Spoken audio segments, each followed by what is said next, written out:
Saudi general aviation authority गाका की जानिब से गुज़िश्ता रोज़ बैनुल-अक़वामी परवाज़ों को सऊदी अरब से मुसाफिरों की वापसी के लिए मशरूत इजाज़त दे दी गई थी। इस इजाज़त के तहत गैर मुल्की परवाज़ें मुमलिकत से मुसाफिरों को लेकर जा सकती है। मशरूत फ़्लाइट ऑपरेशन का बाकायदा आगाज़ गुज़िश्ता शब हो चुका है। मुख्तलिफ एयरलाइंस की जानिब से शेड्यूल भी जारी किए गए हैं। ये खबर सऊदी अरब से अपने ममालिक जाने वालों के लिए खुश आइन थी, ताहम मुमलिकत लौटने वाले अफराद इन खबरों के बाद परेशान हुए और पूछा जाने लगा कि सऊदी अरब दाखिले पर पाबंदी आखिर कब तक बरकरार रहेगी।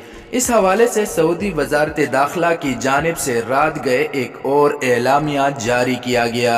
सऊदी वजारत दाखिला की जानिब से जारी करदा एलामिया के मुताबिक हुकूमत की जानिब से नए कोरोना वायरस के खतरे के पेश नज़र मुसाफिरों के मुमलिकत दाखिले पर पाबंदी मजीद एक हफ्ते तक बरकरार रहेगी और दाखिले के लिए तमाम तर बरी और बहरी रास्तों को बंद रखा जाएगा। वजारत दाखिला के इस मुख्तसर एलामिया में मजीद कहा गया है कि पाबंदी के दौरान तमाम तर तिजारती सरगर्मियां और इम्पोर्ट एक्सपोर्ट जारी रहेगी। याद रहे कि बरतानिया में कोरोना वायरस की नई दरियाफ्त होने वाली किस्म के बाद ये पाबंदियां आयद की गई हैं। सऊदी वजारत सेहत के मुताबिक नया कोरोना वायरस पहले से मौजूद वायरस से ज्यादा मुख्तलिफ और खतरनाक नहीं, अलबत्ता इस नए वायरस के साइंसी खदोखाल के बारे में कोई हतमी मालूमात हासिल नहीं हुई और ऐसे में हुकूमत किसी किस्म का खतरा मोलना नहीं चाहती। मुमलिकत में कोरोना वैक्सीन के मुहिम का आगाज हो चुका है और हालात मामूल पर है।